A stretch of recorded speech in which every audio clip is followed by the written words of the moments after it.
Olá, tudo bem com você? Que bom ter você aqui mais uma vez para assistir conosco essa temática, para discutir, debater essa temática tão importante deste livro, o livro de Isaías, que temos estudado durante este trimestre. Isaías, consolo para o povo de Deus, foi o tema de todo esse trimestre. Infelizmente, chegamos à lição número 13, a temporada está acabando, mas ficamos felizes porque você esteve com a gente durante todas essas 13 semanas, e eu tenho certeza que Deus usou a cada um dos nossos convidados, pastores, professores que estiveram aqui, para ajudar você a crescer no conhecimento do livro de Isaías. Como você bem sabe, nós estamos em tempos de pandemia, nós estamos aqui no estado de São Paulo, estamos no final e sim esperamos da fase emergencial ou fase roxa implantada pelo governo do estado. Então, por segurança nossa, dos nossos convidados e também de toda a equipe de mídia, de gravação da nossa igreja, nós estamos fazendo via Zoom esta gravação da 12ª e agora da 13ª lição, e a temática desta semana será a renovação do planeta Terra. Porém, antes de entrarmos, queridos, na temática específica, eu já agradeci você, eu quero dizer também que eu espero que Deus abençoe muito a sua vida e que você entregue a cada dia o seu coração a Ele com aquilo que você tem aprendido, mas eu também não posso deixar de lembrá-lo que é importante você se inscrever nas nossas redes sociais, que você deve se inscrever e ativar a notificação, ative ali o sininho, tá bom? Seja no canal da Igreja do NASP Engenheiro Coelho, ou no canal da Divisão Sul-Americana Adventistas Brasil. Se inscreva para você ficar ligado com a gente a cada vez que o vídeo é postado. Mas eu não poderia deixar agora de avançar apresentando os nossos dois convidados especiais, e eu vou começar apresentando aqui o pastor Reinaldo Siqueira. Ele já vai aparecer para você aí na tela, é o nosso convidado, ele esteve conosco na lição 2, na lição 5, e o pastor Reinaldo Siqueira, ele é o diretor do Seminário Adventista Latino-Americano de Teologia aqui do UNASP. Pastor Reinaldo, muito obrigado por mais uma vez aceitar o nosso convite, seja bem-vindo aqui no debate, na discussão desta lição dessa semana. Muito obrigado, Júlio. Nós estamos aqui desde o início, né? Primeiras lições estivemos aqui neste estudo, né? E agora estamos com a oportunidade aqui, o privilégio de poder também participar dessa última lição. Eu creio que o trimestre foi uma bênção. Pastor Reinaldo, com certeza foi, e as participações do senhor e dos professores do SALT foram imprescindíveis para isso. Mas nós temos, né, pastor Reinaldo, um outro convidado, né, que está conosco aqui nessa temporada pela primeira vez. Eu quero passar a palavra para ele, o pastor Adolfo Soares. Quem é o pastor Adolfo Soares? Você já deve conhecê-lo de outros vídeos, ele tem o seu canal também, a sua página no Facebook. O pastor Adolfo Soares, ele é o atual reitor do Seminário Adventista Latino-Americano de Teologia para toda a divisão sul-americana. São 8 países, não é isso, pastor Adolfo? Se eu não me engano, mas o senhor cuida de todos os seminários. Diga para nós um pouquinho o que são esses seminários, quantos são, e se o senhor, além de dar as boas-vindas, já quiser contar também o que teremos para o próximo trimestre em parceria, o senhor fique à vontade, tá bom? Seja bem-vindo. Bom dia, amigos, pastor Júlio, pastor Reinaldo. É uma grata alegria poder participar neste momento do estudo da lição número 13. Muito obrigado, Júlio, pelo convite, pelo amável convite. O que é possível porque estamos utilizando o Zoom, o que é uma bênção também para todos nós. Sim, a Igreja Adventista tem por volta de 29 mil templos e grupos, congregações ao redor da América do Sul, 8 países, e para o cuidado completo, adequado dessas congregações, a igreja prepara os seus pastores, e nós temos instituições superiores oficiais. Nós temos no Brasil as universidades, instituições de ensino superior, e dentro delas temos as faculdades de teologia. No Brasil temos 4, e depois temos uma na Argentina, um seminário na Argentina, outro no Chile, temos outro no Peru e mais um na Bolívia. E no Brasil temos, então, o UNASP, temos o IAP, no Paraná, temos a FAMA, no Pará, e temos a FADBA, na Bahia. E lá nós temos por volta de uns 80 professores de tempo integral e algumas centenas de estudantes que a igreja prepara para que assumam as responsabilidades na capelania escolar, na administração, na liderança evangelística e nos distritos também. É uma bênção poder participar de tudo isso, e vocês que estudaram, nós que estudamos teologia, sabemos que a Igreja Adventista tem um cuidado especial quando prepara os seus líderes para as igrejas. Pastor Adolfo, muito obrigado. Eu tive o privilégio de ter sido seu aluno na graduação e na pós-graduação, aluno do pastor Reinaldo Siqueira na graduação e na pós-graduação. Eu queria dizer, com um testemunho vivo, o seminário transformou a minha vida, e eu não sei onde eu estaria hoje, sem demagogia, se não tivesse passado pelo Seminário Adventista Latino-Americano de Teologia aqui do NASP. Então, eu sou a prova Júlio, viva. e você e eu fomos alunos do pastor Reinaldo. Poxa vida, pastor! Olha só que privilégio. Isso não quer dizer... Eu sou patriarca aqui, viu, Júlio? Agora, não é que você começou muito cedo. Você começou muito cedo. É verdade, o pastor Siqueira começou muito cedo. Agora, pastor Adolfo, nós gravamos esse trimestre em parceria com a igreja do NASP em Engenheiro Coelho, com o seminário aqui do NASP. Tem alguma novidade para o próximo trimestre? Como é que vai ser aí o próximo trimestre para nós aqui, para vocês na divisão sul-americana? O pastor Júlio e o pastor Reinaldo, aliás, muito obrigado por essa parceria extraordinária que vocês têm possibilitado, o NASP e a Faculdade de Teologia.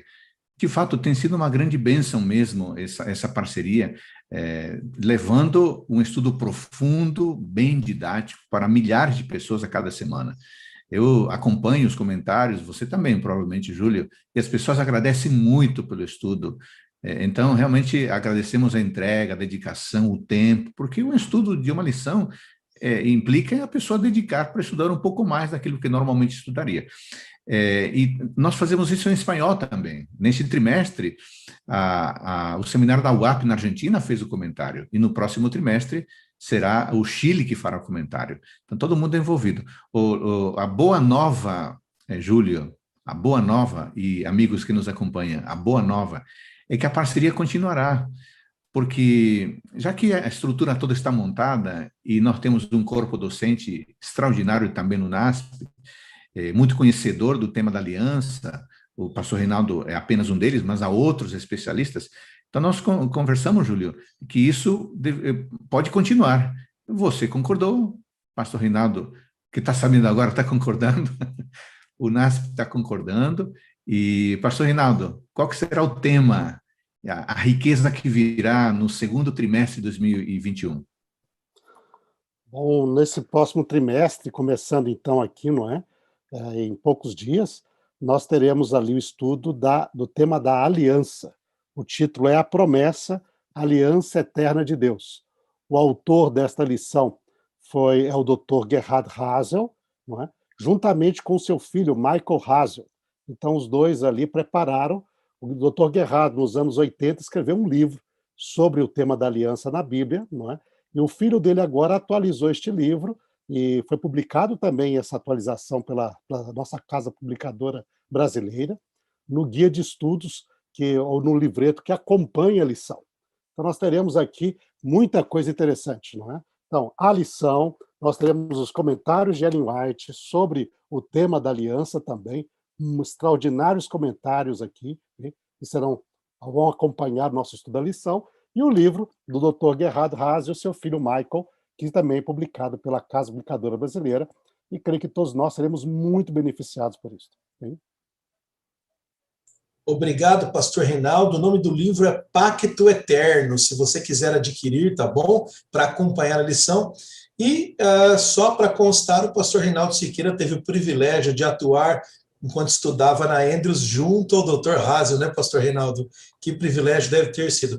Vamos então, depois dessa introdução aqui e desse anúncio de como será o próximo trimestre, vamos então, nesse momento, eu vou pedir ao pastor Reinaldo que faça a oração de introdução neste momento, para que a gente mergulhe na temática que trataremos essa semana. Pastor Reinaldo, por gentileza. Então, vamos orar. Bondoso Pai que estás nos céus, nosso amado Senhor, nós chegamos ao final do estudo deste trimestre, a última lição, ó Pai, o último capítulo de Isaías, e nós queremos te agradecer por este extraordinário livro que está na Bíblia, que mostrou de maneira tão maravilhosa a tua obra, o teu amor e, Senhor, o ministério de Cristo Jesus a favor do ser humano. Queira abençoar-nos agora ao abrirmos novamente a tua palavra e dirigir-nos neste estudo para que tudo, Senhor, seja feito segundo a tua vontade e o teu Santo Espírito possa falar através de nós, em Cristo Jesus. Amém.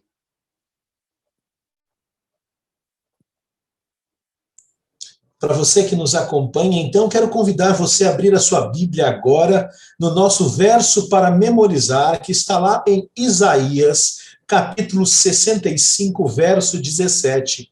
Normalmente a lição veio trazendo, durante todo esse trimestre, a versão da Bíblia Nova Almeida atualizada, porém, neste dia especial, ela traz o verso para memorizar na versão nova, versão internacional. Então, leia comigo, vai aparecer aí na sua tela, Isaías 65, verso 17, diz assim: Pois vejam, criarei novos céus e nova terra, e as coisas passadas não serão lembradas, jamais virão à mente.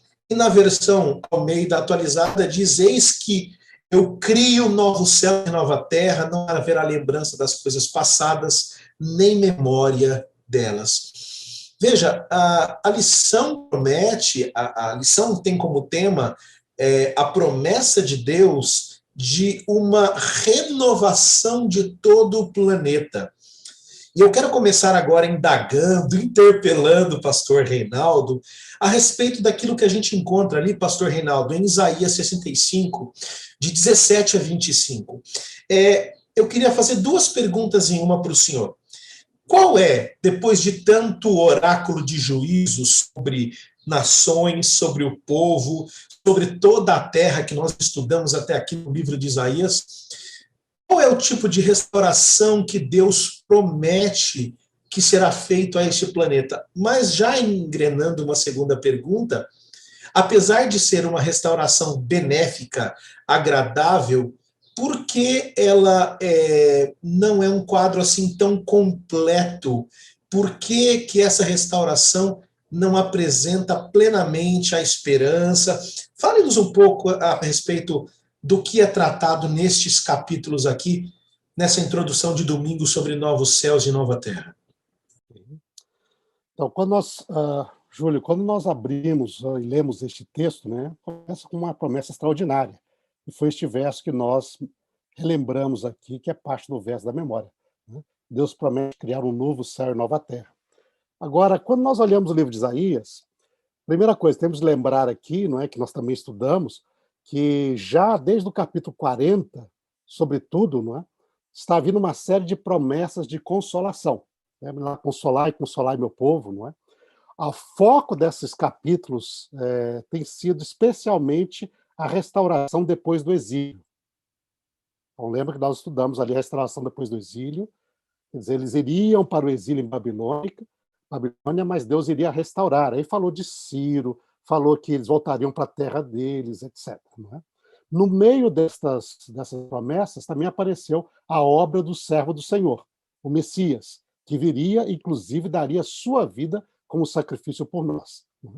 E aí nós vimos depois o chamado para a graça, Isaías 55, ó, vós que tendes sede, vinde às águas, comprai e bebei, sem preço, sem dinheiro, né?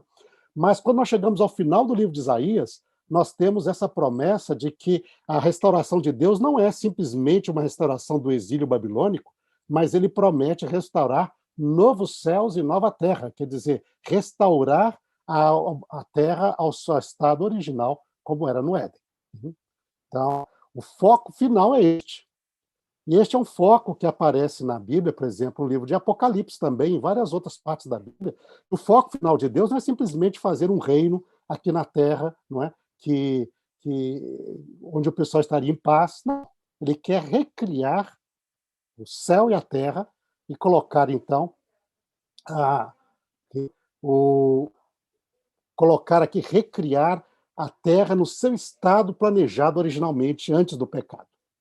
Mas aí alguns diriam assim, puxa, mas aqui fala que ali haveria jovens que não morreriam, crianças que nasceriam para, né, teriam, quando a mulher tivesse filhos, não perderiam criança, a pessoa viveria até 100 anos, morreu 100 anos, ainda é morrer jovem, e a pessoa fica, espera aí, mas é novo céu, nova terra, mas vai ter morte lá, como é que é isto, não é? Então parece ser um desafio e dá a sentir de como que essa promessa não seria a restauração final. No entanto, nós temos que lembrar as características que nós já estudamos no livro de Isaías. As promessas do livro de Isaías, e nós vemos isso desde o início, elas apresentam promessas do período da primeira vinda do Messias e apresenta junto promessas acerca da segunda vinda do Messias. E isso as é duas muito vão importante. juntas. Certo? E as duas vão juntas. Isso é muito importante nós lembrarmos. Por exemplo, quando fala lá em Isaías 11 sobre um renovo que vai nascer da casa de Davi, está falando da primeira vinda de Cristo. Ele é o renovo da casa de Isaí, vai aparecer. Mas, ao mesmo tempo, fala que no reinado dele, o boi passaria com o leão, não é? A ovelha com o lobo, a criança não teria mais problema com serpentes. Quer dizer, isso é a segunda vinda. Mas todas as duas estão numa só profecia, certo? Por exemplo, nós estudamos aqui há pouco tempo, né? Poucos dias atrás, semana passada, nós estudamos sobre a promessa de que o Senhor Jesus, como Salvador, falou que ele veio para restaurar a visão aos cegos, libertar os cativos, anunciar o ano agradável ao Senhor. Mas ele para ali, lá naquele sábado lá em Nazaré, não é? Porque depois ele diz, e ele deixa de lado a expressão e o dia da vingança do Senhor. Hein? Por quê? Porque aquele dia não havia chegado ainda. Ele leu o texto de Isaías até onde estava se cumprindo nos dias dele, mas deixou de lado aquilo que ainda seria ligado com a sua segunda vinda. Então, quando nós estudamos o livro de Isaías, nós temos de lembrar disso. A natureza do livro de Isaías, ele apresenta questões ligadas à primeira vinda e questões ligadas à segunda vinda, tudo junto. E depois, ao nós estudarmos o restante das escrituras, nós vemos quando vai se cumprir uma coisa ou outra. Tá? Agora, talvez, só para encerrar essa parte desse comentário, quando nós olhamos isso que seria vários planos que nós vamos ver aqui, okay? Por exemplo, Jerusalém, Deus ia aparecer ali, as nações iam vir, iam se reunir, aí depois pessoas, os judeus que aceitariam, que veriam a glória do Senhor, seriam enviados às nações, etc. Tudo isso apresentava um plano que Deus queria para Israel, né, depois do exílio, que prepararia o mundo para a restauração final de um novo céu e nova terra. Tá? Então, as duas coisas estão misturadas aqui. De um lado, você tem um plano, Deus diz, olha, eu vou restaurar vocês do exílio, mas não somente restaurar do exílio. Eu gostaria de fazer de vocês aqui na Terra um pequeno céu, mas ainda não um céu totalmente. Mas este pequeno céu vai ser onde eu vou preparar o mundo para o céu final, que é a restauração de novos céus e nova terra. Não é?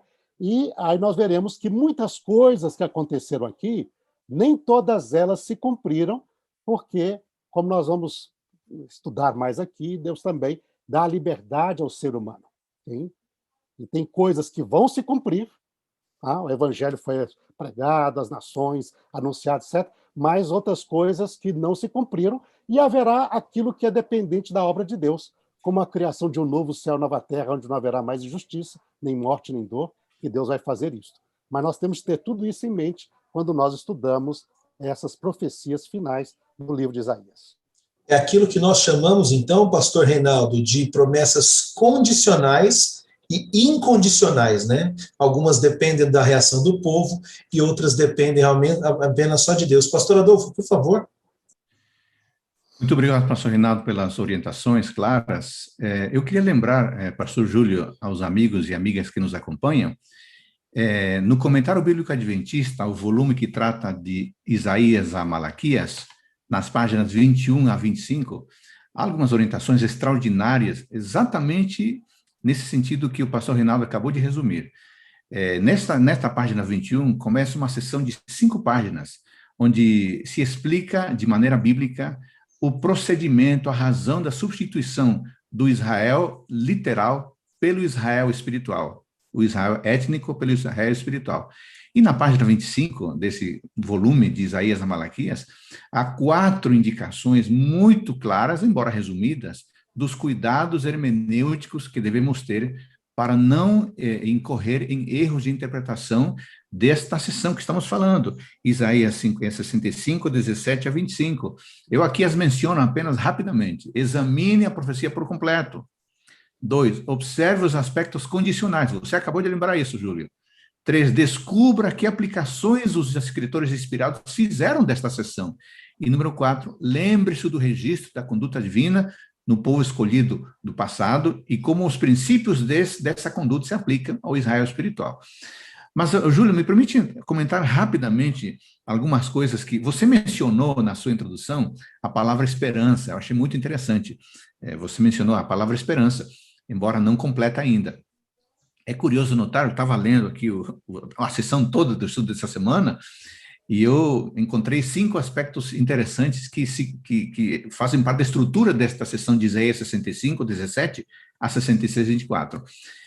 Veja interessante, Júlio, começa com esperança, capítulo 65, versículos 17 a 25. Depois vai para o juízo, capítulo 66, versículos 1 a 6. Em seguida, vai para a esperança de novo, capítulo 66, versículos 7 a 14. Depois volta para o juízo, Isaías 66, 15 a 17. E termina com esperança, Isaías 66, 18 a 24.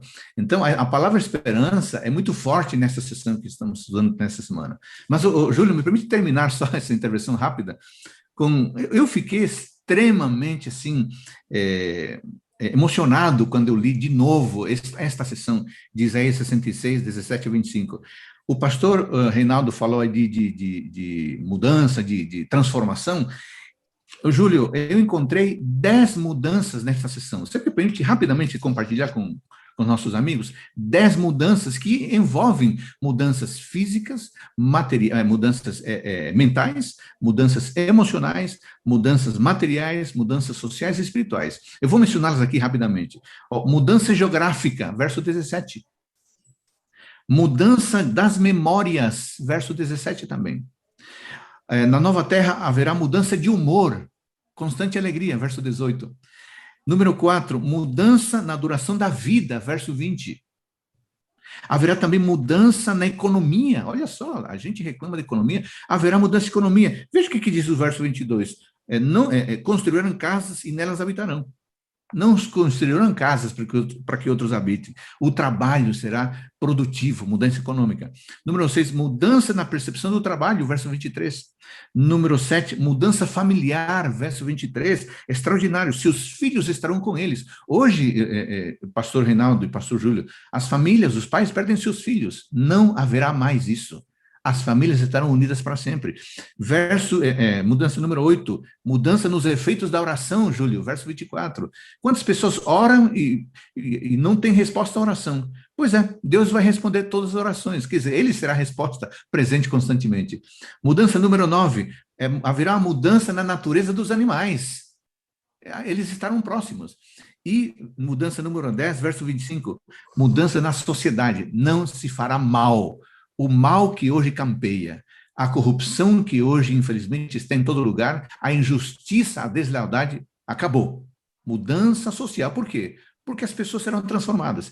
Então, Júlio, eu fiquei impressionado com esta sessão que traz esperança.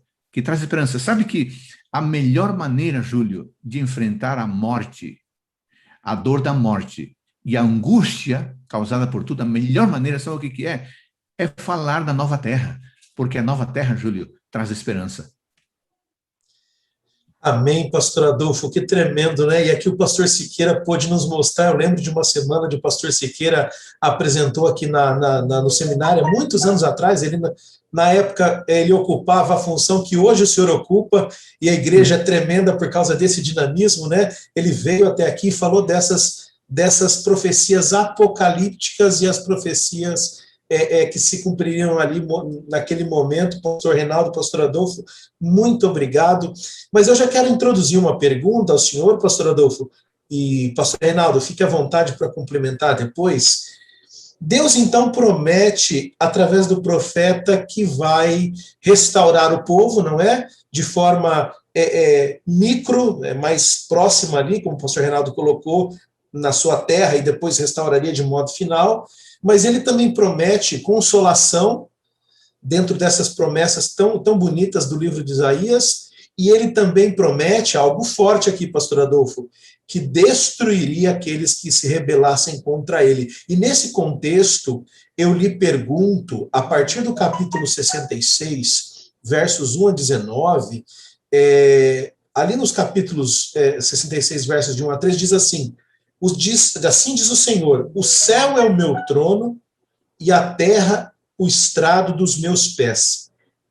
Então, Deus está se colocando aqui que está sobre a terra, e a terra é apenas o estrado dos seus pés. O verso 3 é bem difícil. Explique para nós um pouquinho o que está sendo dito aqui, qual é o momento histórico desses escritos e que lições espirituais nós podemos tirar desta sessão dos 66, 1 até 19. Pastor Adolfo, por favor. Esse capítulo todo, Júlio, é realmente desafiador, embora esteja repleto de palavras de esperança também. Mas antes de entrar especificamente nessa questão que você colocou, essa pergunta que você faz, que é essencial, eu queria rapidamente, ao nosso amigo que nos acompanha, lembrar que esse capítulo 66 pode ser olhado de várias perspectivas, mas ele tem basicamente 4 sessões. A primeira sessão desse capítulo é uma sessão de alerta. Olha lá os versículos 1 a 4, que o pastor Gil acabou de mencionar. Por que uma sessão de alerta? Porque há um desprezo por parte de Deus, um desprezo mencionado em relação, Júlio, às cerimônias religiosas. Porque uma coisa é cumprir cerimônias religiosas, outra coisa é cumprir também os deveres morais. E Deus anuncia essa incompatibilidade, no que não deveria existir.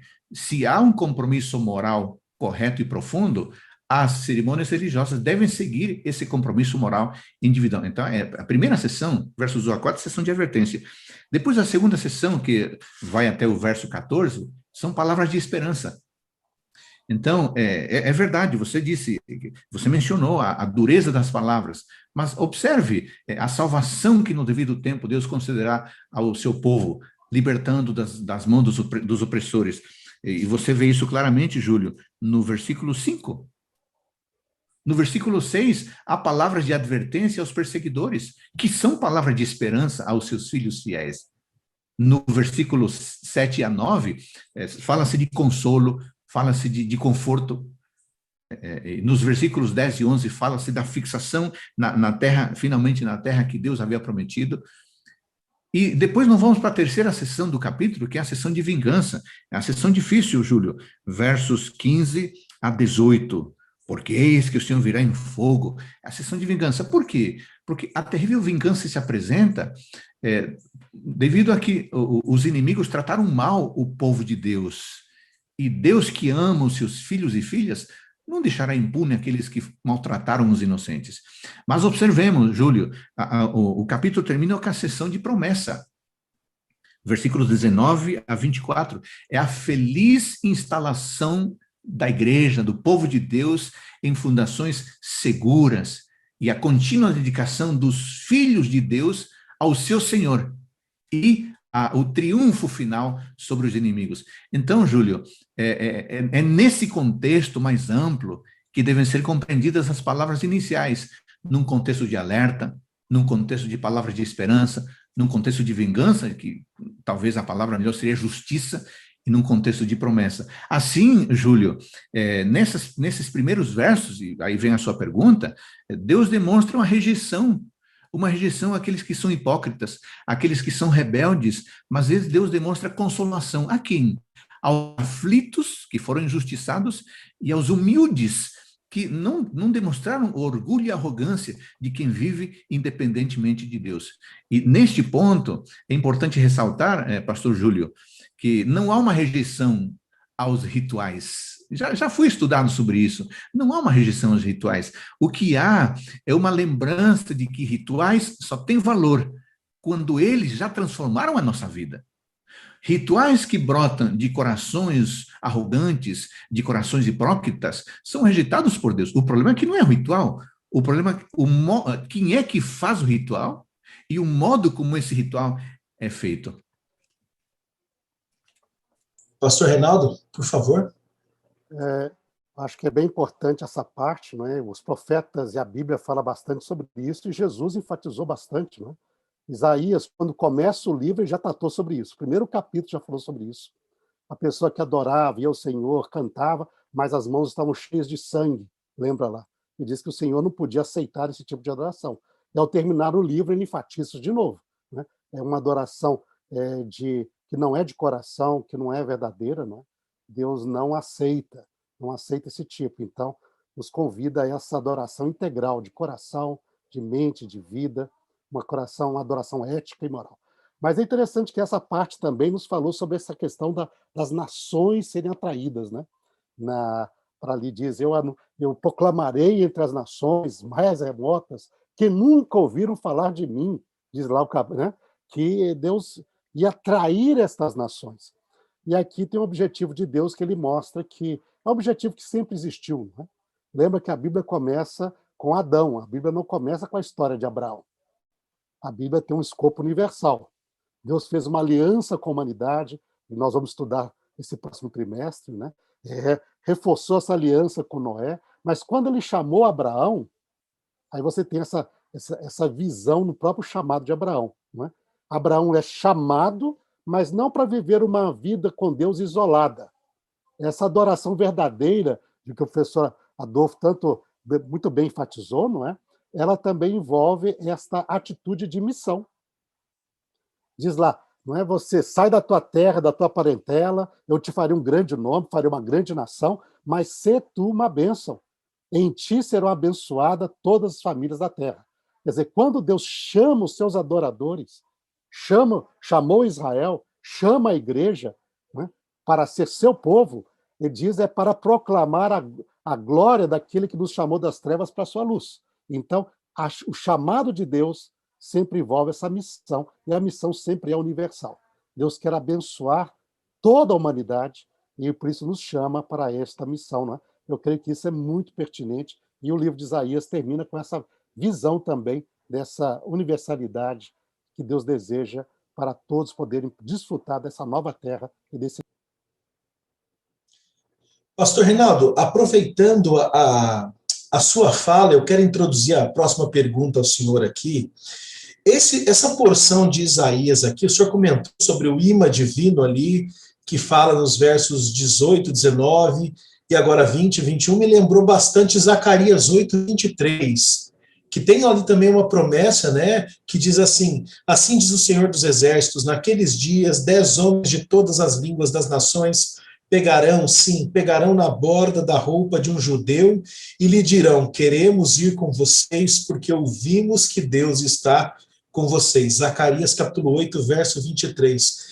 Nesse contexto, e o senhor já deu uma introdução, eu quero que o senhor continue, o que significa essa questão de profecia, essa profecia, na verdade, das nações, dos sobreviventes trazendo outras nações como oferta ao Senhor, ali nos versos 19 e 20, e qual o significado das falas ali do profeta, dizendo que Deus pegaria alguns para serem sacerdotes e para levitas. Esses alguns seriam do povo de Deus, dessas outras nações.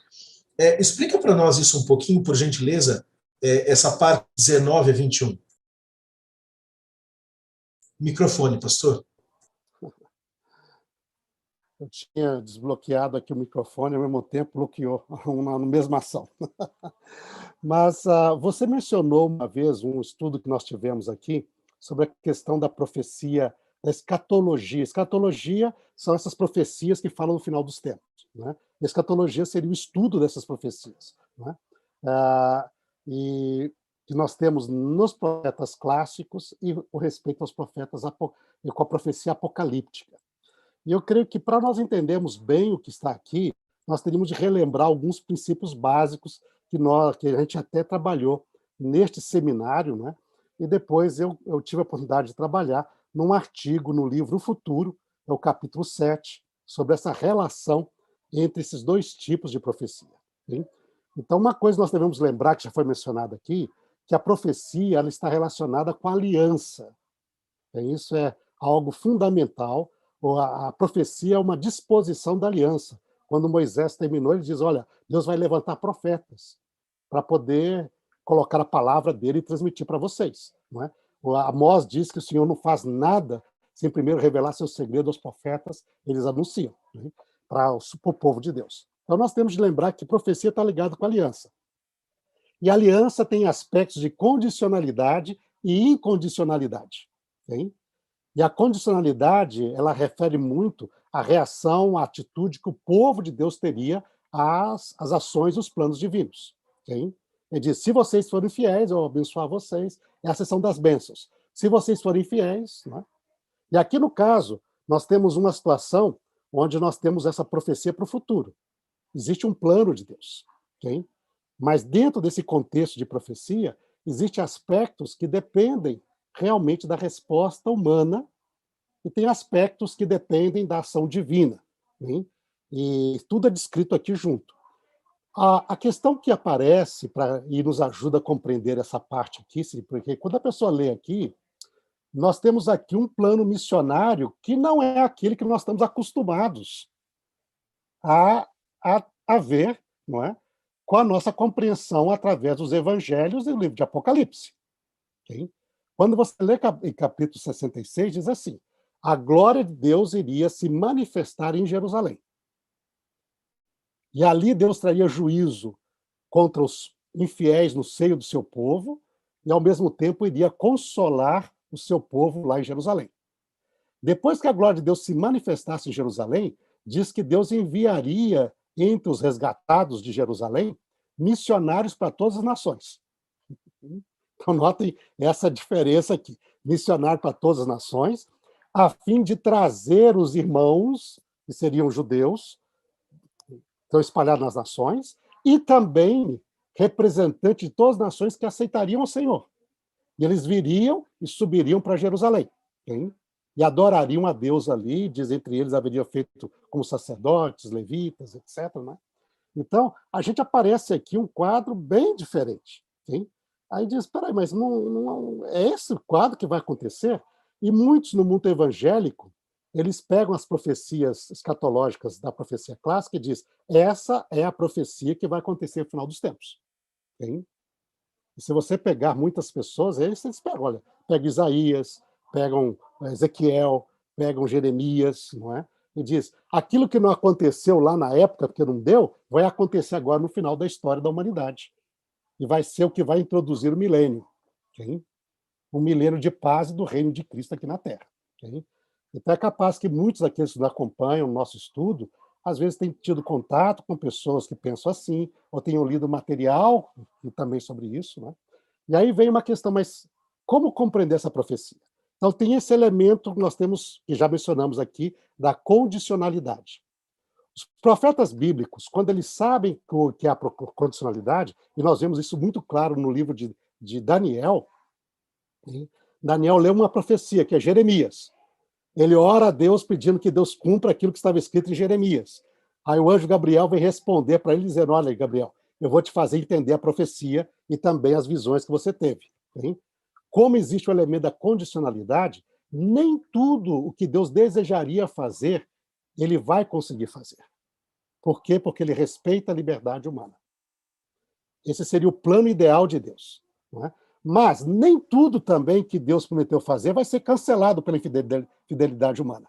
Deus vai manter avante o seu plano da redenção. E daí, nessa pergunta de como Deus vai agir, como Deus não vai agir, nós temos, como o professor Adolfo mencionou, um dos princípios colocados ali no próprio comentário bíblico, é olhar como os escritores bíblicos aplicaram essas profecias. Por quê? Porque essa direção do Espírito Santo, indicando aquilo que vai acontecer, como vai acontecer e quando vai acontecer. Nós temos 3 elementos. O que vai acontecer, como vai acontecer e quando vai acontecer. Então, por exemplo, Nós sabemos aqui agora que diz que o povo veria a glória de Deus e a Jerusalém seria restaurada nessa ideia, nesse total, não é? E daí iria para as nações. Nós vemos que isso não aconteceu depois do exílio. Mas a restauração do povo foi em tempos angustiosos, como Gabriel disse para ele lá. Okay? Mas, no entanto, a glória de Deus se manifestaria. Não como Deus gostaria de fazer na sua plenitude, mas se manifestou a grande glória de Deus, que é o Messias, Jesus Cristo. E a glória do segundo tempo foi maior que a glória do primeiro. Tá? Qual que é a ordem de Jesus ao dar aos seus discípulos? Ide por todas as nações, fazei discípulo delas, não é? Anunciando o evangelho, batizando. Então, você está tendo aqui o cumprimento dessa promessa aqui. Ou seja, agora, em vez de ter a glória de Deus manifesta na sua plenitude, nós tivemos a glória do Messias, que é a maior glória de Deus. Mas essa missão é dada. Okay? E essa missão vai continuar através da história, e a última fase dela aparece em Apocalipse 14, quando o evangelho é pregado a todas as nações, a todas as línguas, e aí se prepara um povo para encontrar ao Senhor que vem nas nuvens dos céus. Okay? Então, é interessante que nessa... Então, a missão, e aí a glória de Deus vai vir na segunda vinda. E aí nós iremos ter a Nova Jerusalém descrita aqui, lá no céu. E essa Nova Jerusalém vai descer. E aí diz lá que o povo que será resgatado, que é povo dentre os fiéis, dos filhos de Israel e de todas as nações, que irão encontrar-se com o Senhor Jesus, não é? Diz que eles reinarão com Cristo durante o milênio, lá no céu, e serão sacerdotes do Senhor. Então, e essa profecia, então, o que nós fizemos aqui, quando a gente olha, nós olhamos que o Novo Testamento, e também especialmente a profecia apocalíptica, ela traz essa resposta, que são esses três itens. Visto que existe essa liberdade humana de resposta ao plano de Deus, e que Deus respeita, e com esse respeito nem tudo vai se cumprir como Deus desejaria, mas Deus não deixa o seu plano falhar, Deus promete a coisas que se tornam, então, incondicionais, Deus vai fazer.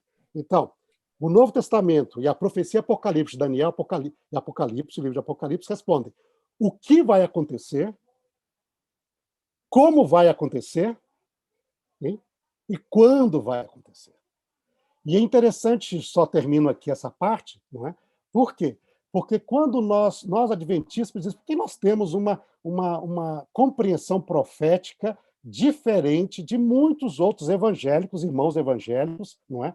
Que leem a Bíblia e aceitam que essa seria a relação que de Isaías seria aquilo que vai acontecer no futuro. Por que nós temos essa visão? Porque nós temos essa compreensão desta resposta divina que aparece no Novo Testamento, no livro de Daniel e no livro de Apocalipse, especialmente, correspondendo a esta pergunta do povo de Deus. Né? Agora diz, então os judeus não têm parte nenhuma nisso daí? Acabou? Não, a gente vê aqui, o evangelho começou a ser pregado por judeus. Os discípulos de Jesus, todos eles eram judeus. Não havia nenhum gentio entre os discípulos de Jesus. O próprio Jesus era judeu, não é, pastor? O próprio Jesus era judeu. Paulo era judeu.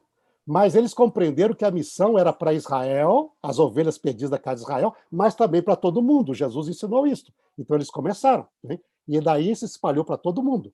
Mas também, no final da história, nós vemos ali que a profecia bíblica fala, Ellen White fala, que pessoas de todas as nações irão participar nessa pregação final, e entre elas um grande grupo de judeus também. Isso é plano de Deus e vai acontecer. E é esta maneira que o Novo Testamento representa, e que os livros de Daniel e Apocalipse apresentam, é a resposta divina que nos ajuda a compreender como essas promessas irão se cumprir.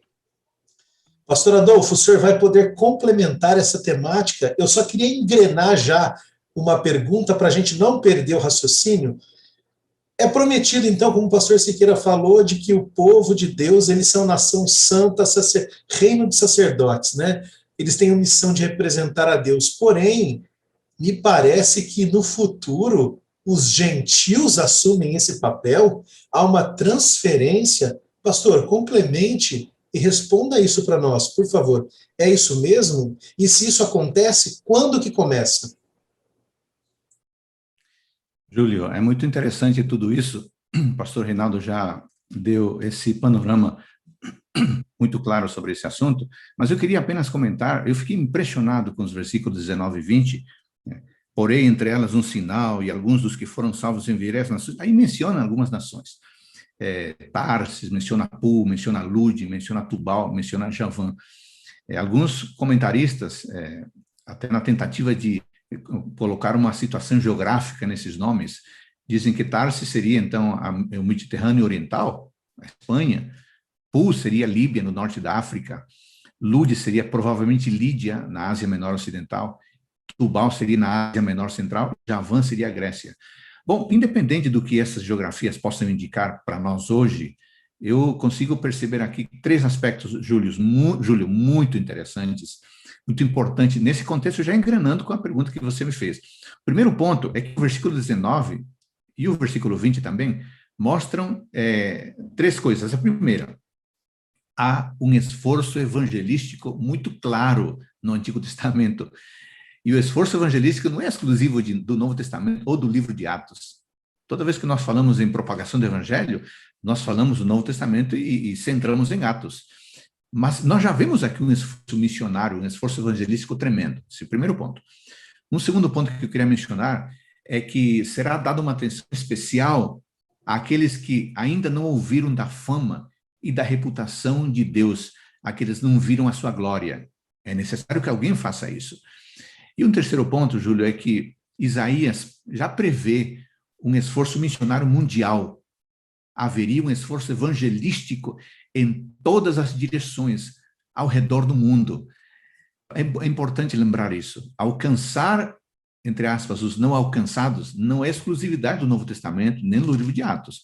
É algo que começa no Antigo Testamento e provavelmente isso impacta os escritores do Novo Testamento. Paulo, que conhecia muito bem o Antigo Testamento, eles transformam no evangelista. Por quê?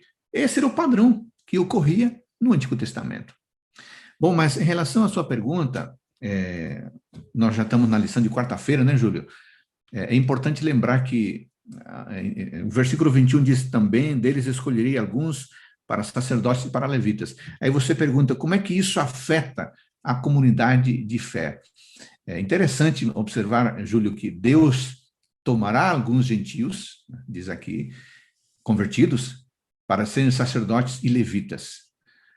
Alguém até poderia pensar que, nesse sentido, que Deus transforma não apenas as coisas, mas o modo de entender a participação das pessoas diante dele. E, neste caso, aqui estamos falando de uma adoração restaurada também.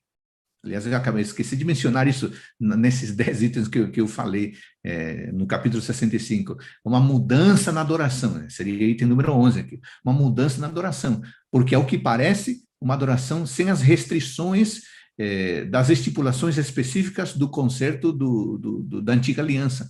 Porque agora não temos gentios sendo inseridos nisso. Nesse sentido, Júlio, é bom lembrar que sempre foi o propósito de Deus que a sua graça fosse revelada, Júlio, a todas as pessoas, não apenas aos israelitas.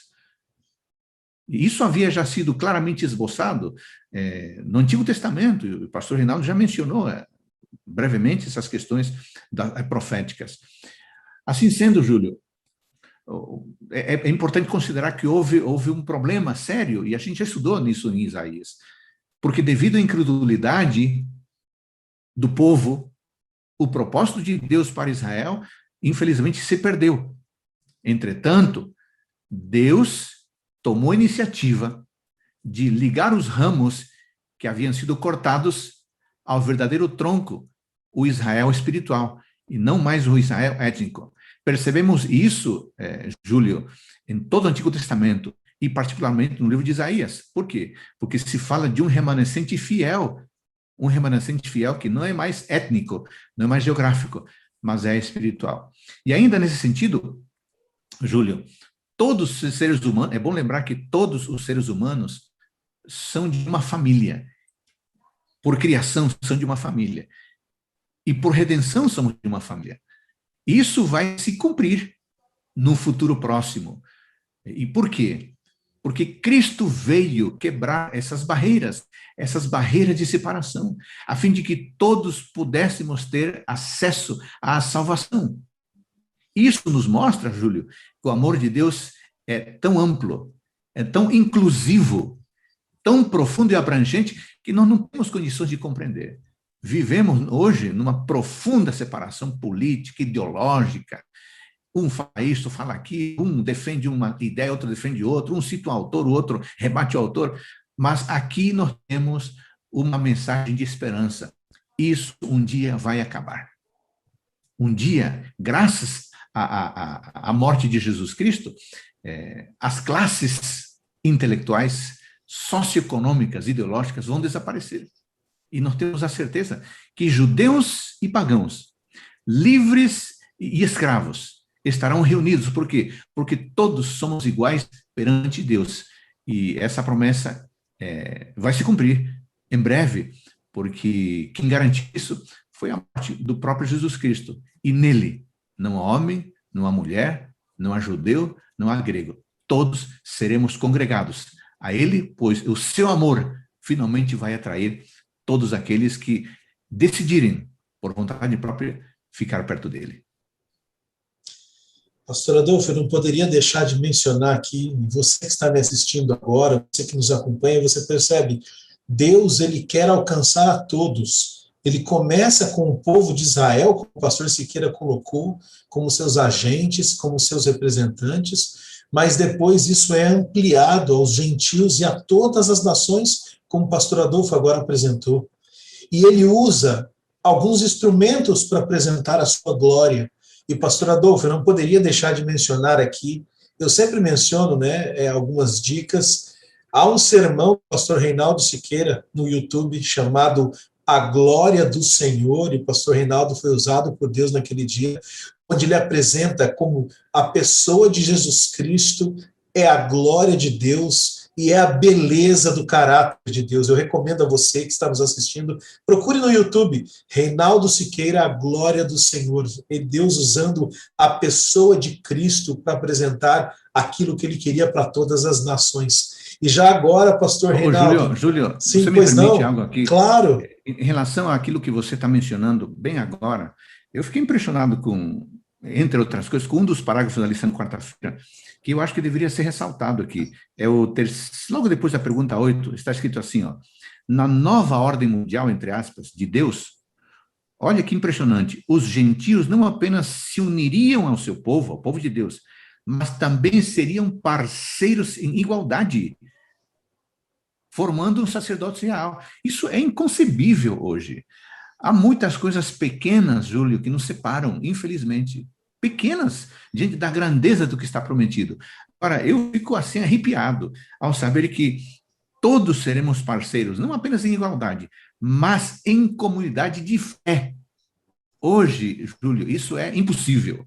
Eu não vejo como isso acontecer. Dentro das próprias comunidades, nós nos degladiamos. Nós discordamos um do outro, contestamos um ao outro. Agora, juntar pessoas de diversas culturas, hein? Eu, um boliviano, com um mineiro, com o pastor Reinaldo, você, não sei de onde você é, Júlio. São Paulo. Você é brasileiro, você é um paulista. Olha só, nós vamos estar unidos, não apenas como amigos, mas como aqueles que cultuam e pertencem à mesma comunidade de fé. Eu não sei como Deus vai fazer isso. Eu sei que vai fazer isso em Cristo. Porque hoje, Júlio, é impossível imaginar como isso seria possível, porque coisas tão pequenas nos separam, mas glória a Deus, que em Cristo todos um dia seremos unidos. Amém. O problema, pastor Reinaldo, não é a gente discordar, porque aí está tudo bem, né? O problema é quando a gente começa a impor a nossa ideia sobre o outro e desfazer do outro, né? Mas, pastor Reinaldo, dentro dessa promessa, e eu citei aqui o seu sermão, neste dia, e recomendei, porque eu fui muito abençoado por ele, e há uma ligação tremenda com Cristo, e essa promessa da aliança, iremos estudar no próximo trimestre. Ali em Isaías 66, 22, e o Senhor ficou com a parte final da esperança, é dito, porque como os novos céus e a nova terra que hei de fazer, estarão diante de mim, diz o Senhor, assim há de estar a vossa posteridade e o vosso nome. Pastor, o que isso quer dizer e qual é a importância dentro desse conceito do Antigo Testamento, da aliança, de Deus dizer que diante dele estará a nossa posteridade, primeiro ponto, e o nosso nome. E já engrenando aqui, É, é prometido também que nós nos juntaremos, como o pastor Adolfo colocou, de uma lua nova até outra e de um sábado ao outro. Englobando essas duas questões, como será essa questão na nova terra, de uma lua nova ao de um sábado ao outro, e a importância, então, da posteridade do nome que Deus promete ao seu povo estar com ele. Júlio, quando a gente lê este verso 22, ele mostra que a criação do novo céu e nova terra não era simplesmente algo que seria temporal, que a gente dá para entender lá no 65, né? Ele repete de novo o 65:17, é esse que cria o novo céu e nova terra. Okay? E a ideia ali seria, cria um novo céu e nova terra, mas haverá morte, haverá isto. Então, será que isso é simplesmente algo incompleto ou total? Esse verso 22 diz, não, o meu plano dessa restauração do novo céu e nova terra é para a eternidade. E assim estarão para sempre a tua descendência, e o seu nome, quer dizer, um nome que não se apaga. Não é? E Deus cumpre, assim, portanto, essa promessa de restaurar plenamente o ser humano ao seu plano original, que é a vida eterna. Né? Ela não é simplesmente uma vida abençoada há alguns anos aqui, ou uma vida no meio de dificuldades que o povo passou, não é? Mas o nosso plano, o plano divino, é a restauração de um novo céu, nova terra, onde não haverá mais injustiça, nem morte, nem dor. E aí nós vamos para Apocalipse 20, né? Que mostra como isso vai se cumprir. Inclusive, a presença de Deus vai estar aqui, cumprindo essa promessa da glória de Deus. Não é? Lá nesses capítulos finais de Apocalipse, diz que as nações agora resgatadas todas subiriam para Jerusalém adorar ao Senhor, não é? Nessa nova terra, não é? E que ali estaria o povo de Deus para sempre. Uma coisa que eu acho interessante aqui no caso, Júlia, que foi até, liga um pouquinho com o tema que nós estudamos no dia anterior, não é? Acabamos de discutir agora, que foi bem apresentada, essa sacerdócio real. Lembra que isto é o plano de Deus, como o professor Adolfo sempre colocou, sempre foi assim. Okay? Porque diz, mas o sacerdote não é levita, aí fala do levita, mas lembra que antes de Deus escolher os levitas como sacerdotes, ele, em Êxodo 19, diz, a nação era uma nação santa, um reino de sacerdotes. Então a imagem de Deus é essa imagem sempre universal, com um povo sacerdotal, que o adora, que o serve, não é? Que o representa, que realmente são instrumentos dele. Né? E aqui nós temos esse final, nos apresenta aqui esse povo adorando ao Senhor né? Continuamente ou para sempre, por toda a eternidade. Né? Eu só, antes de terminar o pensamento final aqui, uma coisa que a lição até do dia anterior nos colocou, a gente, quando fala dessa questão universal, nós temos que tomar um cuidado pequeno, mas importante, no nosso meio cristão. Que, no final, nós descobrimos essa falha da nação de Israel, que este plano de Deus para a igreja, a gente, normalmente, nós conhecemos isso como uma teologia de substituição. Ela, no entanto, não existe no Novo Testamento. É verdade. Porque não é, Israel foi substituído por uma igreja e ponto final. Por quê? Porque esta igreja que Cristo estabeleceu era o remanescente fiel de Israel. Então, a igreja é a continuidade deste povo de Deus, congregando os fiéis, não é? E cumprindo a missão que Deus tinha de integrar todas as nações. E por isso nós não temos lá, por exemplo, na oliveira, diz, os galhos que não creram foram arrancados. Os galhos das oliveiras bravas, que não era daquela, foram enxertados na oliveira. Nós não temos mudança de oliveira. Hein? Nós temos os galhos que não aceitam, são tirados da oliveira, e os de fora são enxertados na oliveira. Mas a oliveira de Deus permanece. Então, essa ideia da continuidade. E a lição ali chamou a atenção de que tanto gentios como judeus foram ensinados que todos deveriam respeitar um ao outro e ver o plano de Deus para a vida de cada um neste Israel de Deus, que é o Israel, nós chamamos de Israel espiritual, né? Nós temos de lembrar que nessa questão assim, que vai terminar no livro aqui também, o Israel espiritual, muitas vezes, quando nós falamos sobre isso, nós corremos o risco de usar a dicotomia grega para compreender a questão de Israel espiritual, onde matéria, corpo e espírito são antagônicos. E aí você fala, o Israel que é corpo, Israel étnico, é contrário ao Israel espiritual, que não tem nada a ver com o outro. Okay? Não. Na antropologia bíblica, uma pessoa espiritual, ela é uma pessoa física, não é somente na alma. Okay? Mas ela é cheia do Espírito Santo. E esse Israel de Deus espiritual sempre foi o objetivo de Deus, que a gente vê desde o Antigo Testamento, em Abraão, que incluísse judeus e gentios que criam no Senhor.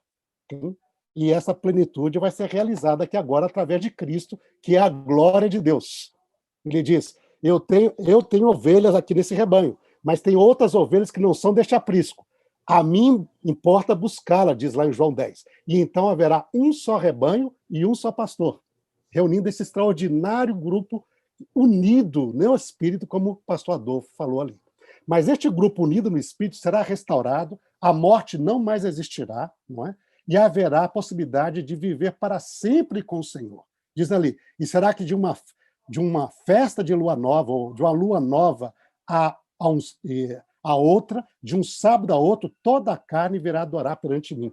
Quer dizer, nós teremos acesso ao Senhor, né?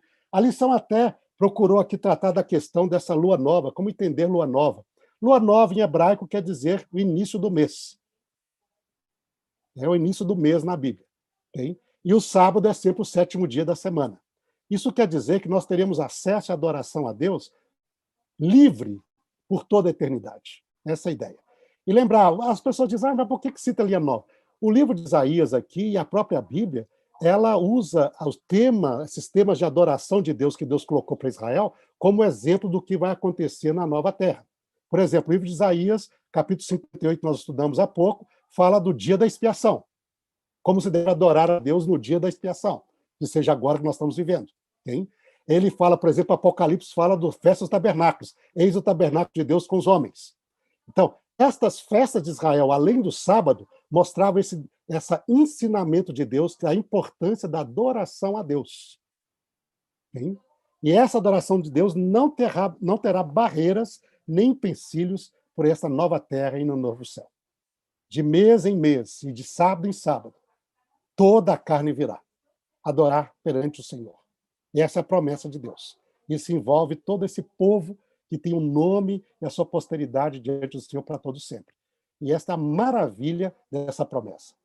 O texto termina com uma nota ali de advertência terrível, que é o verso 24. Diz que sairão e verão o cadáver dos homens que prevaricaram contra mim, né? Porque o seu verme nunca morrerá, nem o seu fogo se apagará, e eles serão um horror para toda a carne. O pessoal diz, espera aí, mas existe esse inferno eterno aí? Lembra que essa é uma linguagem simbólica, que aparece também em Apocalipse. No Apocalipse 14, 11, diz que a fumaça deles, o fogo queima, e a fumaça sobe pelos séculos dos séculos. É uma linguagem simbólica, que a nossa lição aponta isso também, que quer dizer uma destruição total e eterna. Completa. Como foi a mesma linguagem usada para Sodoma e Gomorra, lá no livro de Judas, dizendo que elas foram destruídas por um fogo eterno, como símbolo da destruição final. Quer dizer que a destruição é total, não sobra mais vestígio, não é, destes que prevaricaram contra o Senhor. E é interessante isso, no comentário que de Ellen White acompanha a lição, ela trata de algo extraordinário que eu acho que fecha essa questão. É difícil para a gente entender, mas ela diz, de um lado, o juízo de Deus é justiça, como o professor Adolfo bem colocou ali. Mas, do outro lado, por incrível que pareça, é misericórdia para com o pecador. Por quê? Porque o pecador desse tipo que prevarica com o Senhor, que não aceita a salvação, ele não tem prazer nas coisas de Deus. Agora, imagina o que é um pecador viver num novo céu, nova terra, onde não existe mais possibilidade de pecar, de fazer o mal e adorar ao Senhor. Eu lembro que quando eu me converti, isso é só para terminar a pequena historinha, não é? Eu achava extraordinário culto na igreja, eu estava tão feliz, aquilo era lindo para mim. Não é? Eu ia lá com alegria, puxa, eu achei tão extraordinário que eu convidei um amigo meu, que não era adventista, era amigo de escola, não é, do secundário, para vir assistir o culto, porque eu acho que aquilo era tão bonito que ia ser abençoado para ele também, não é? E ele chegou ali, mas ele não tinha interesse espiritual nenhum. Quando ele terminou a escola sabatina, depois do culto, ele virou para mim, ao sair da igreja, e falou assim, Reinaldo, nunca mais me convide para vir aqui. Que coisa terrível, que coisa longa, nunca acaba esse negócio aqui. Estou cansado, não quero saber disso, não volto mais aqui. Ou seja, a pessoa que não tem prazer nas coisas de Deus, o novo céu e a nova terra seria uma tortura para eles. E por isso, Ellen White diz que também a extinção dos pecadores é um ato de misericórdia também para Deus, porque eles não teriam prazer em viver no novo céu e nova terra que Deus vai criar.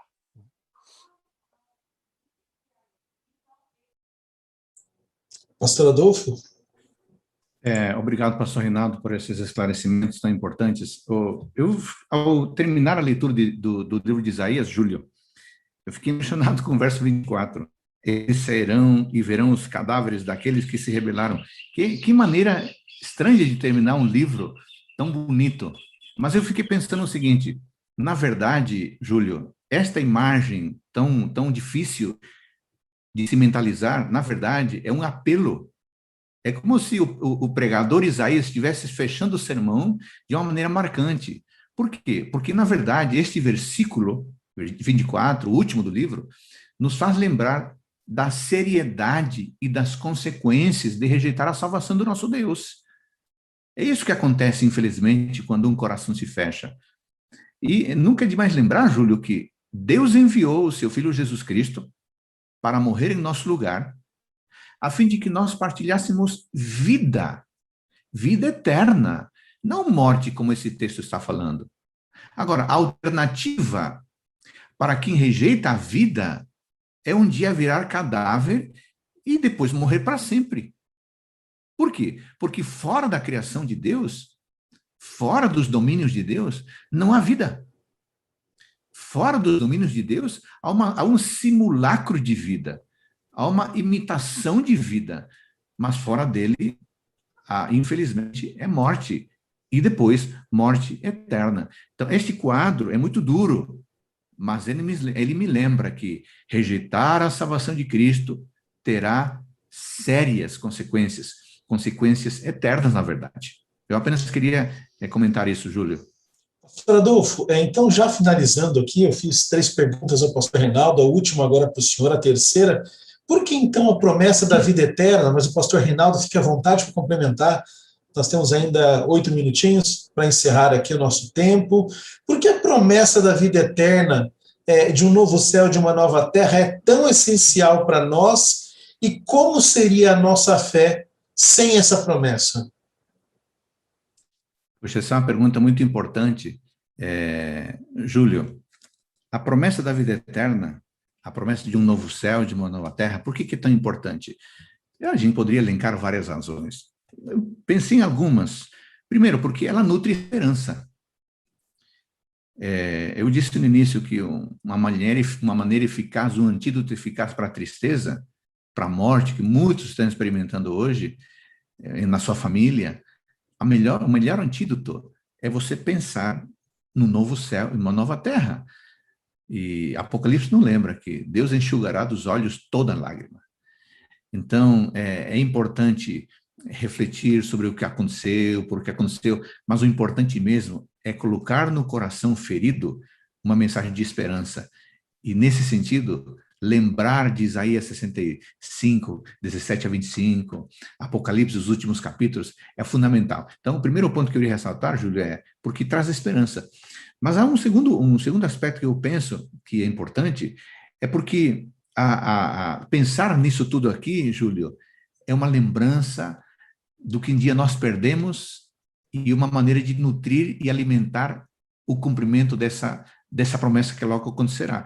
O mundo foi criado perfeito, diz Gênesis, e ele voltará a ser perfeito. Então, falar da nova terra, do novo céu, é lembrar daquilo que nunca experimentamos, mas pelo qual sempre temos sonhado, ininterruptamente. Mas há um terceiro aspecto que eu julgo importante nesse sentido, Júlio, que é: vivemos num mundo de injustiças, num mundo de crueldade. Pensar na nova terra, pensar no novo céu, é pensar em justiça, Júlio. É pensar em misericórdia, é pensar em amor constante. Ora, isso é tudo que nós queremos. Porém, do que seria tudo isso? Do que seria a nossa fé alimentada com isso se essa promessa não estivesse registrada? Então, aqui há um desafio para nós, Júlio, para todos nós. Só tem um jeito de alimentar essa promessa e essa fé: é constante contato com a palavra. Porque a fé se fortalece com a palavra. Então, aqui é um desafio, Júlio, para os nossos amigos que nos acompanham agora. Volte aos textos sempre. Volte a Isaías 65, vá para Apocalipse 21 e outros textos que falam, né, da nova terra, do novo céu. Alimente, realimente constantemente a sua esperança no cumprimento dessas promessas, voltando ao texto. Lembre-se, o cristianismo só permanece porque é uma religião do texto sagrado. Nada fará sentido se nós nos afastarmos do texto. E é no texto, Júlio, que nós encontramos essas promessas. E, aliás, até você mencionou já também essa questão de 2 Pedro 3, 10 a 14, podemos engatar nisso? O Júlio diz aqui que o Senhor não retarda a sua promessa, como alguns julgam. Porém, diz o verso 10, 2 Pedro 3, 10, virá o dia do Senhor como ladrão. E aí faz uma descrição. Isso, Júlio, está conectado com aquilo que acabamos de ler em Isaías 66, porque o tema é o mesmo, é a instauração do reino de Deus. Então, Pedro está nos lembrando daquilo, não exatamente nos mesmos termos, mas o tema ele está lembrando daquilo que está descrito em Isaías 66. Senhor Reinaldo, se o senhor quiser também responder essa importante pergunta, por favor. Eu acho que o professor Adolfo já apresentou assim muito bem os aspectos, né? Mas a gente lembra, Paulo mesmo disse, se não há ressurreição, se não há esta esperança, vã é a nossa fé. Nós iríamos simplesmente viver aqui, morrer e acabou. Hein? Como muita gente aí tem essa visão e às vezes cai em depressão, em desespero, filósofos que dizem que para que é o valor da vida, não é? E a pessoa acaba até tirando a sua própria vida, porque passa por tantas dificuldades e diz, eu vou morrer mesmo, morro logo, né? Por que eu estou vivendo aqui passando dificuldades, né? Mas Jesus diz que ele veio para que nós tenhamos vida, e vida em abundância. Isso representa uma vida com a sua presença, mesmo no meio das dificuldades, né? Nós estamos todos passando por um momento muito difícil na história do mundo, do nosso país, inclusive da nossa igreja, não é? Com essa pandemia. Mas Jesus disse, no mundo passareis por muitas aflições, mas tende bom ânimo, eu venci o mundo. Então, viver os desafios deste mundo de pecado é muito mais fácil vivê-lo com Deus, com Cristo, do que sem Deus e sem Cristo sozinho, enfrentando esse mundo, enfrentando a Satanás e as suas hostes. Se nós temos Deus ao nosso lado, se Deus é por nós, quem será contra nós? Vamos lembrar disso. Mas a esperança em Deus não se resume a essa vida. Na verdade, essa vida vai ser a menor parte da existência daquele que ama a Deus. Porque 80, 90, 100 anos, o que é isso em comparação com a eternidade junto a Deus? E é este extraordinário plano que Deus convida a cada um de nós. Né? Por isso, como diz, a advertência é séria, quem rejeita isto, a morte eterna é o resultado, mas a promessa é grandiosíssima. Existe essa vida eterna que vai ser mais extraordinária que o Éden original, porque aqui nós vamos estar com a presença de Deus, vamos ter a Nova Jerusalém, vamos ter Deus vivendo conosco e podemos relacionar com Ele, com Cristo, com os anjos plenamente, e o universo estará aberto. Não é? E essa citação extraordinária que termina o grande conflito, eu creio que é uma ênfase que nós podemos ler, esta vitória do amor, não é? Como diz ali, porque vão passar os séculos, nós vamos conhecer cada vez mais, o amor vai aumentar cada vez mais, a felicidade vai aumentar cada vez mais, não é? A vida será cada vez mais cheia. A eternidade é assim. Este dia foi excelente, ontem foi extraordinário, amanhã será melhor.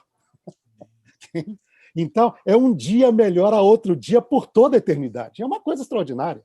É isso que Deus nos convida. E é essa promessa que Deus termina o livro de Isaías também aqui, e termina a Bíblia, porque o livro de Isaías, terminando, é um paralelo com o Apocalipse, os últimos capítulos de Apocalipse, que falam dessa mesma promessa, né? E nos convida a atender o convite de Deus e prepararmos para a volta do Senhor Jesus. Para você que nos escuta, você que nos assiste, você percebeu, Deus ele não quer apenas restaurar a sua vida agora, ele promete fazer isso.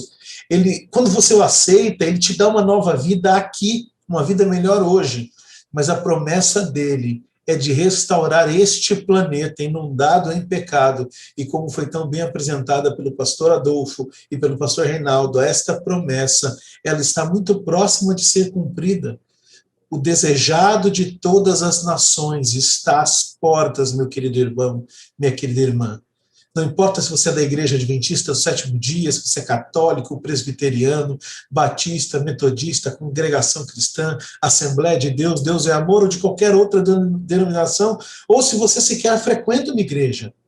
A promessa da vinda de Cristo, ela é incondicional e ela vai se cumprir.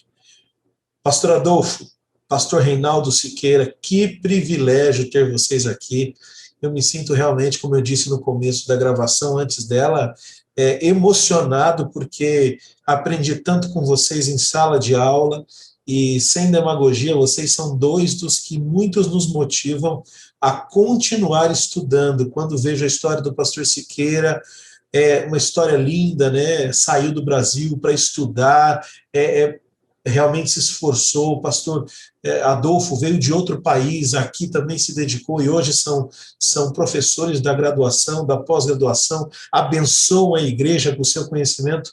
Obrigado também pela motivação que vocês são a tantos alunos que passam pelo seminário. Eu falo de coração em nome de vários deles, tá bom? E obrigado por estarem conosco nessa lição, fechando o tema Isaías, consolo para o povo de Deus, com a promessa da restauração de um novo céu e uma nova terra. Que Deus abençoe o pastor Adolfo, abençoe também a esposa, as filhas, pastor Siqueira, a esposa, os filhos, que realmente vocês continuem sendo guiados por Deus e guiando a igreja de Deus no caminho da salvação. Pastor Adolfo, o senhor pode encerrar com uma oração para nós neste momento, para que nós fechemos o tema e a temporada de forma especial, por favor. Obrigado, pastor Júlio, por essa grata oportunidade, ao pastor Reinaldo pela companhia hoje, e a você, irmão e irmã que nos acompanhou, que Deus abençoe você e a sua família. Vamos orar? Obrigado, querido Pai, porque tivemos a feliz oportunidade de estudar esse tema, encerrando o estudo trimestral da lição sobre Isaías. Quantas coisas boas aprendemos. Aprendemos que Deus é santo, que Deus é onisciente, que somente Ele merece ser adorado e que Ele está preparando algo especial para todos nós, como vimos no estudo de hoje. Que essas mensagens de esperança alimentem nosso coração, especialmente em momentos de tristeza, como muitos estão vivendo hoje, em momentos de angústia, que o pensamento da nova terra, do novo céu, de uma nova vida restaurada, seja superior às angústias que às vezes tomam conta do nosso coração.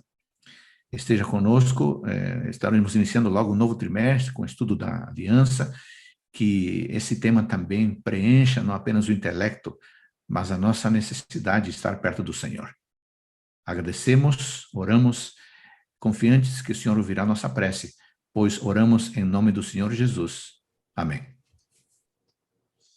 Obrigado para você que esteve nessa temporada conosco. Foram realmente 11 semanas na igreja, essas duas últimas aqui no Zoom, mas eu tenho certeza que talvez aqui pelo Zoom, aquilo que nós não temos de tecnologia, melhor qualidade de som ou de áudio, foi suprido pelo conteúdo tão relevante que estudamos. Na próxima semana, voltamos então com a nova temporada, com um novo tema, a promessa, a aliança de Deus. Você não pode perder. Estarão conosco novamente. Eu já convido aqui pastor Reinaldo Siqueira e pastor Adolfo para em algum momento estarem conosco. E eu queria dizer para você que, como teremos alguns eventos, não sabemos como será daqui para frente, até daqui 2 semanas, como será a questão da pandemia, aproveitaremos a distância, mas a ferramenta para trazer alguns convidados especiais que estarão junto com professores do SALT, aqui também do NASP Engenheiro Coelho. Deus abençoe você, se inscreva no canal, compartilhe o link nas suas redes sociais. Adventistas Brasil, Igreja NASP Engenheiro Coelho, são os canais que você pode assistir, então, esta temporada completa. Tivemos na soma aí mais de 150 mil acessos em todas as lições. Louvado seja Deus, mas esperamos você na próxima temporada. Que Deus abençoe você e até semana que vem quando trataremos do tema número 1 da nova temporada, A Promessa. Vamos falar da aliança do Eterno para o seu povo. Um beijo no coração e até lá.